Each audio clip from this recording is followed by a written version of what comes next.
ইফতার টেবিলে বা বাচ্চাদের টিফিনে বা বাসায় মেহমান আপ্যায়নে যে যেভাবেই এটাকে পরিবেশন করুন না কেন, এটা খেতে মাশাআল্লাহ এতটাই মজাদার, একবার তৈরি করে খেলে বলবেন আগে কেন তৈরি করে খাইনি। আজকে আমি তৈরি করে দেখাবো ভীষণই সহজভাবে চিকেন ডোমেস্টিকের রেসিপিটা। এর জন্য প্রথমে এখানে আমি 5 পিসের মতো চিকেন নিয়ে নিয়েছি, সাথে দিয়ে দিয়েছি 2টি আলু। তারপর দিয়ে দিচ্ছি এখানে আমি কিছু গোটা গরম মশলা, আর দিয়ে দিচ্ছি হাফ চা চামচ করে লবণ, হলুদের গুঁড়ো, মরিচের গুঁড়ো। সাথে দিয়ে দিয়েছি হাফ চা চামচ আদা রসুনের পেস্ট। পরিমাণ মতো পানি দিয়ে দিচ্ছি। তারপর এটাকে ঢাকনাতে ঢেকে খুব ভালোভাবে পানিগুলো শুকিয়ে আসা পর্যন্ত সিদ্ধ করে নিচ্ছি। দেখুন এগুলোকে খুব ভালোভাবে সিদ্ধ করে নিয়েছি, হালকা কিছুটা ঠান্ডা করে নিচ্ছি। যখন দেখবেন আলুগুলো ঠান্ডা হয়ে গেছে, ঠিক এই পর্যায়ে এটাকে খুব ভালোভাবে গ্রেটারের সাহায্যে গ্রেট করে নিচ্ছি। আপনারা চাইলে এই কাজটা হাতের সাহায্যেও করে নিতে পারেন, তবে লক্ষ্য কিন্তু একটাই, আলুগুলোকে খুব ভালোভাবে গ্রেট করে নিতে হবে। তারপর চিকেন থেকে মাংসগুলোকে আলাদা করে নিচ্ছি। আর অবশ্যই কিন্তু চিকেনের এই হাড়ের অংশটা ফেলে দেওয়া যাবে না, এটা দিয়েই কিন্তু আজকে আমি চিকেন ডোমেস্টিকের রেসিপিটা তৈরি করে দেখাবো। আমি ঠিক কিভাবে এই কাজটা করছি আপনারা যদি একটু লক্ষ্য করেন তাহলেই কিন্তু বুঝতে পারবেন। দেখুন আমি সবগুলো চিকেন আলাদা করে নিয়েছি। সাথে দিয়ে দিয়েছি হাফ কাপ পরিমাণ ব্রেড ক্রাম্ব, 1 চা চামচ ভাজা জিরার গুঁড়ো, 1 চা চামচ চিলি ফ্লেক্স, আর দিয়ে দিয়েছি 1 চা চামচ পরিমাণ টমেটো সস। এবার এই সবগুলো উপকরণ খুব ভালোভাবে একসঙ্গে মিশিয়ে নিচ্ছি। আপনারা অবশ্যই লক্ষ্য করেছেন আমি কিন্তু এখানে খুবই সামান্য কিছু মশলা ব্যবহার করেছি, আর আমার কাছে মনে হয় এর থেকে বেশি মশলা কিন্তু এখানে ব্যবহার করার প্রয়োজন নেই।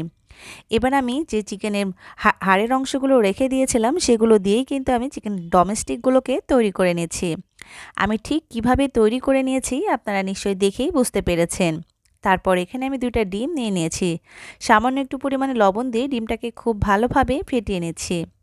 এরপরে চিকেনগুলোকে আমি খুব ভালোভাবে ডিমের মধ্যে কোট করে নিচ্ছি। তারপর এটাকে ব্রেড ক্রাম্বের মধ্যে কোট করে নিলেই কিন্তু তৈরি হয়ে যাবে ভীষণই মজাদার ও লোভনীয় চিকেন ডোমেস্টিকগুলো কিন্তু তৈরি হয়ে যাবে। আমি ঠিক কিভাবে তৈরি করেছি দেখে নিশ্চয় বুঝতে পেরেছেন। তৈরি করা কিন্তু খুবই সহজ। আপনারা চাইলে কিন্তু এই অবস্থায় এটাকে ডিপ ফ্রিজে সংরক্ষণ করতে পারেন, যে কোনো জিপলক ব্যাগে অথবা এয়ারটাইট জারে রেখে 1 মাসের মতো সংরক্ষণ করে খেতে পারবেন। দেখুন এরই মাঝে কিন্তু আমার সবগুলো তৈরি করে নেওয়া হয়ে গেছে। তারপর এগুলোকে ভেজে নেওয়ার জন্য চুলায় আমি পর্যাপ্ত পরিমাণে তেল দিয়ে তেলটাকে খুব ভালোভাবে গরম করে নিয়েছি।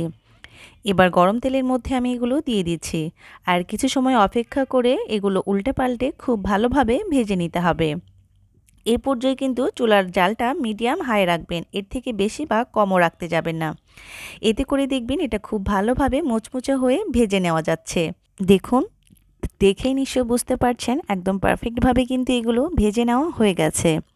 এবার এগুলোকে আমি তেল থেকে উঠিয়ে নিচ্ছি। এ পর্যায়ে এগুলো দেখতে কতটা সুন্দর এবং লোভনীয় হয়েছে দেখে নিশ্চয় বুঝতে পারছেন। আপনারা চাইলেই কিন্তু খুব সহজে এই রমজানে এইভাবে তৈরি করে ইফতার টেবিলে পরিবেশন করতে পারেন। আবার চাইলে বাচ্চাদের টিফিনেও কিন্তু এটা দিতে পারেন।